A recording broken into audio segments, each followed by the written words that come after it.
Bwana Ngawina, moja kwa moja bwana, za muda mrefu, manake mimi na wewe tumekutana muda mrefu sana. Nipo ndugu yangu, tupo tunaendelea kupiga pilika hizi. Sawa basi, ili tusikupotezee muda, manake moja kwa moja nataka tuingie kwenye pointi. Labda tukiongelea usajili wa Yanga wakati anasajili walionekana kama wanafanya chakatu chaka, walisajili kwanza wachezaji wa ndani, ikaonekana kama maneno kwa upande wa Simba labda. Alafu tunaona ghafla binvu Yanga anaanza kutambulisha wachezaji wa ghafla wa kimataifa. Labda strategy ambao wameitumia Yanga kwa sasa hivi kwa usajili wa sasa hivi unaweza kuisemaje? Manake mara ya kwanza upinzani wenu Simba ndio walikuwa wa kwanza kuwabeza Yanga kwamba wanasajili usajili wa chakatu chaka. Kwanza kwangu mimi nafikiri ni nafasi ya vijana ambao wanasajiliwa hasa Tanzania kuona jinsi gani watu wanawazungumza. Najua wakiwa wanaendelea kuona haya wanaozungumza ni kawaida kwao, watashindwa kufanya mabadiliko, lakini wao kama wachezaji wazawa wana nafasi ya kubadilisha, kwa sababu kwenye hizi timu, hasa timu yangu Young Africans, wapo wachezaji wazawa wengi ambao wanafanya vizuri. Kwa hiyo ni sehemu ambao sasa na wao wazawa wajaribu kuangalia wanafanyaje kubadilisha haya ambao wanazungumzwa. Na leo usajili wa ndani kama unazungumzwa kwa udogo namna hii sio kitu kizuri kwetu.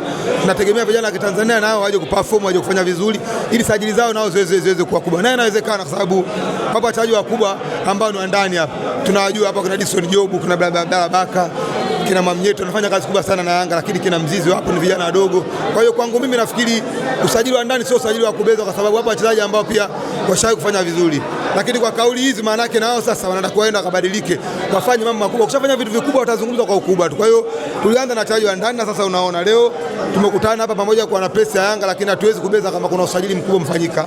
Kwangu mimi nafikiri Yanga ni surprise. Sio majina ambayo nitegemea kuyaona. Sio sajili ambazo nitegemea kuziona kwenye msimu huu kwa timu yangu Yanga Afrika. Kwa hiyo nipe congratulations Engineer Saidi, lakini mdhamini wetu JSM ameendelea kuonesha ni jinsi gani yeye anaithamini timu yetu Yanga Afrika. Na sisi kama wanachama na mashabiki nataka tumuunge mkono kwenye kununua merchandise. Wanachama walipe kadi ili tuendelee kumpa nguvu. Kwa hiyo nimpongeze JSM, amefanya usajili mkubwa sana ambao utatusaidia ndani na nje ya uwanja.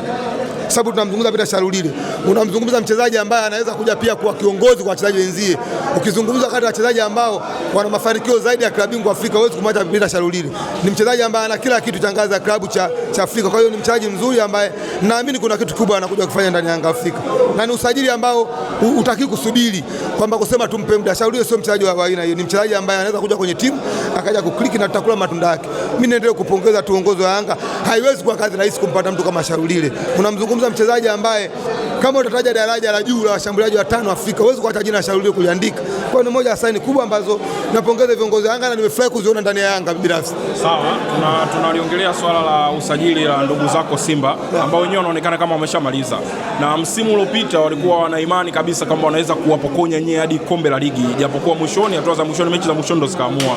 Sasa tukiwaangalia Simba na usajili wao na labda ukiufananisha na usajili wa Yanga, wewe unaonaje?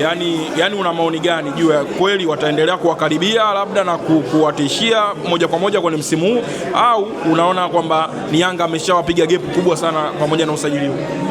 Kwa sajili ambazo Simba wamezifanya kwangu mimi sio sajili mbaya, ni sajili mzuri ambazo nafikiri viongozi wa Simba ni watu wa mpira, wamekaa wameona wachezaji ambao wako nao wanapaswa kuongeza nini kwenye kikosi chao. Lakini sisi kazi yetu kubwa ni kuangalia tunatokaje pale tulipo na kwenda mbele. Iko wazi kabisa, hata Sabari umemsikia hapa anazungumzia jinsi timu ya Yanga ilivyokuwa mwaka jana. Wote si ni mashahidi kwamba Yanga tulikuwa na timu bora zaidi mwaka jana. Tulikuwa tuna timu ambayo inasuasua kidogo. Kwa hiyo ukiangalia kile ambacho viongozi wanakifanya, sio tu kwenda kusajili majina, bali wameenda kusajili wachezaji ambao unaona kabisa result yake ni nini kwenye kuelekea msimu huu unaokuja. Kwa hiyo nafikiri sisi kazi yetu ni kuendelea kuangalia wapinzani wetu wanafanya nini, sisi tuendelee mbele zaidi. Unajua hapa tumekaa tulikuwa tunahitaji Yanga juu ya Yanga yenyewe. Kwa hiyo ukiangalia Yanga msimu mwaka juzi na mwaka jana kuna tofauti. Lakini Yanga mwaka jana kuja mwaka huu, haya maboresho ambayo yanafanyika ni maboresho ya kuangalia mapungufu yetu ambayo mwaka jana tulikuwa nayo kuelekea msimu ujao. Na hasa kwenye mashindano ya kimataifa tumestruggle sana ndugu yangu. Tumefanya kazi, yani tumechukua muda mrefu sana kufanya vizuri. Na hizi saini tunazofanya ukiziangalia zina mlengo wa ligi kuu, lakini unaiona Champions League ndani. Na kama umemsikia Hersi juzi ambaye ni rais wa Yanga Afrika anazungumzia robo finali. Robo haiwezi kupatikana kwa kumtumia Max peke yake. Inahitajika wapate wachezaji wa quality ya juu, wazoefu kama kina Shalulile na wengine. Kwa hiyo kwa usajili huu ambao tumefanya, sina shaka kwamba mwakani tutakuwa timu shindani kwenye ligi kuu na kimataifa. Kwa hiyo kama kuna timu pia anasajili, siwezi kubeza sajili ya timu nyingine. Simba anasajili, Azam anasajili na vilabu vingine, lakini kwa usajili huu na vikumbusha vilabu vya ligi kuu, Yanga tunakwenda kusajili timu ya kwenda kushindana msimu unaokuja na kutafuta ubingwa kwenye mazingira tofauti na yale ambayo mwaka jana. Kwa hiyo zipange timu zote za ligi kuu, kila timu inasajili kulingana na uwezo wake kifedha na mipango yao. Kwa hiyo siwezi kubeza mipango ya Simba, wanajitahidi, wametengeza timu nzuri mwaka jana. Of course hakuanza vizuri, lakini baada ya dirisha dogo timu yao ikamprove, kuna kitu tumekiona wote kwa macho yetu mawili. Kwa hiyo nategemea pia hata mwaka unaokuja haitakuwa rahisi, pamoja na ubora ambao Yanga tunafanya sajili tunazofanya, lakini bado utakuwa na ushindani mkubwa zaidi ya Simba Sports, kwa sababu tayari wameshaonja ladha ya kombe. Wanakwenda mwaka unaokuja wakiwa na kombe kubwa katika makombe mawili ambayo yanagombaniwa kwenye ardhi zetu. Kwa hiyo huu ni mshindano wa kweli na sisi hatuwezi kulaza damu. Na ukiangalia sajili ni kwa sababu tunahitaji kwenda kushindana na kuchukua ubingwa kwenye mazingira tofauti na yale ambayo mwaka jana tulichukua. Sawa, na kukuuliza jingine. Tumeona afisa habari wa Yanga walikuwa wanafuatilia press vizuri pale, nilikuwa nakuona. Anasema kwamba msimu ujao kwenye klabu bingwa kuna timu kama Farabati, Al Ahly, kuna vilabu vikubwa Wydad na vitu kuweza kwa klabu bingwa.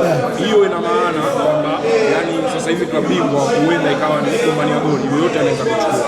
Sasa na sajili za Yanga tunaona amemtambulisha Shalulile na bado usajili mbili, moja hapo inasemekana ni yule kiungo Zograna Msialia, ni moja viungo bora kweli Afrika.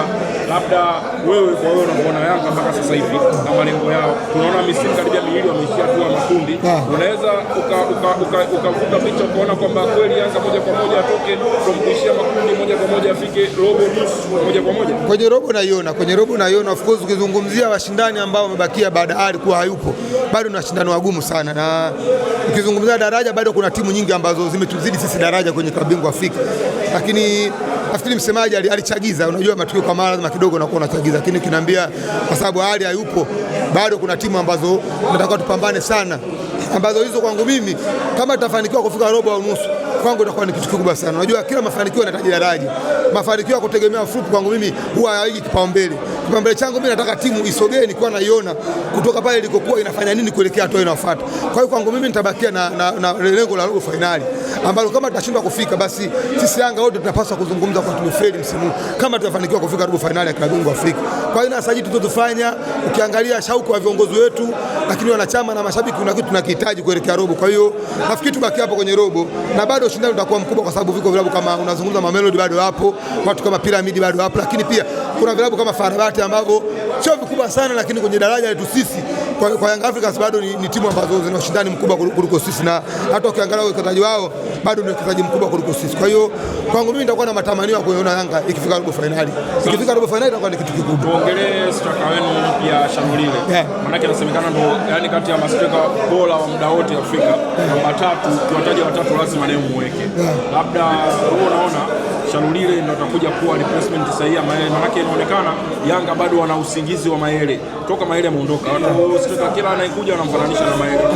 Sasa ujio wa Shalulile, labda wewe unatarajia nini na nini unategemea na hiyo notion ya watu kwamba kuona kwamba atakuja, yani kila mchezaji wanamfananisha na Mayele, labda una neno gani kwa mashabiki wenzako?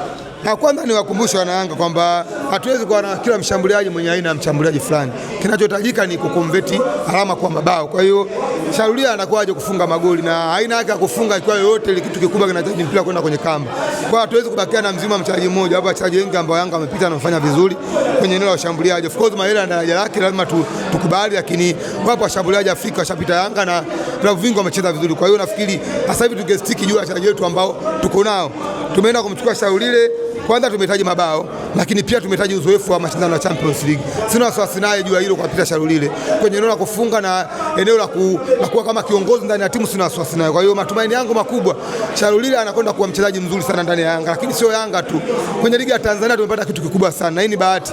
Ukiniuliza mimi saa hizi, hata ukiniambia kwenye geti la Ikulu utoe la damu na watu weke picha ya JSM na kunaungana na wewe tu, kwa sababu ni tajiri ambaye anafanya surprise kubwa za wachezaji. Huyu ndo kamleta Aziki kwenye ardhi, watu tukatuamini. Lakini hata mimi wana Yanga jana, nikwambia ndugu yangu, hasara zote jana mimi nilikuwa nazisikia, sijalala kutoka pale ambako Shalulile katambulishwa. Kwanza nilikuwa siamini kama kweli Yanga tumepata Shalulile, na ukiangalia hakuwa na rumors nyingi sana kabla ya usajili wake.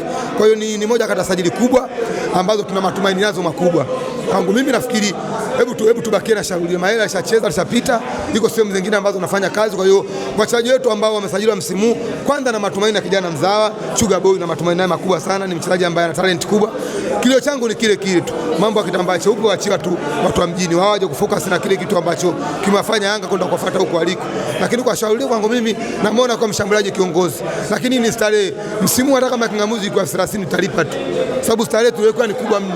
Yani hatuwezi tena saa hizi unakaa kwenye TV unamwangalia shauri ile, yani 28 ishie kwenye kombolela huko, hata mweka hata 30 talipa tu. Huyu ni mshambuliaji ana haja kubwa mno. Yani leo ndo saini kubwa, ndio habari kubwa kwenye bara la Afrika kwamba shauri ile yuko Afrika Mashariki, lakini yuko Yanga Afrika. Wao unabezaje usajili wa namna hii? Naamini kwa Afrika Mashariki hakuna sajili leo kutokea zamani kama shauri ile. Msimu hakuna sajili gani? Msimu hakuna, msimu utamsajili labda ulete Maele. Yani ili leo sajili labda ulete Maele au Kilmugisha. Huyu ni mshambuliaji wa daraja kubwa Afrika. Ana kila kitu unachokijua kwenye mpira wa Afrika. Kila kitu, uzoefu anao, uwezo wa kufunga anao, lakini ni kiongozi kwenye timu. Hakuna mafanikio makubwa Mamelodi zaidi kabla ya shauri ile kuja Mamelodi Sundowns. Wewe unabezaje sasa? Mtu anakuja na gunia zima la medali kwa Tanzania. Haje na nini sasa?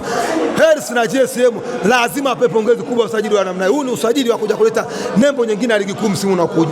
Hii ni biashara ambayo inaenda kuwatambulisha Yanga, lakini ligi kuu na bodi ya ligi wana faida kubwa sana na mchezaji. Hii ni biashara nyingine. Hata kwa Azam sikwambii tu Yanga. Hata kwa Azam hii ni promotion kubwa kuelekea watu kulipa vingamuzi mwakani. Kwa hiyo huyu ni mchezaji ambaye anakuja kuwa nembo ya ligi kuu msimu wa 26-27.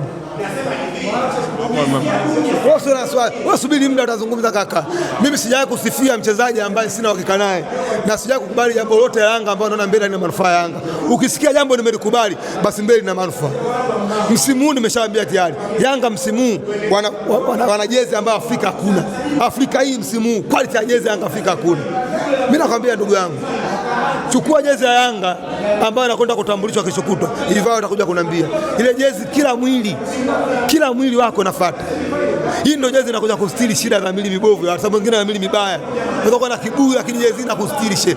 Mwaka huu tumejipanga kaka. Tumeenda kuchukua mtu wa mavazi kutoka Paris, France. Kule tu hapa. JSM unataka nini tena mwanangu? Alipa kadi, twende tukaangalia Yanga yetu. Shukrani.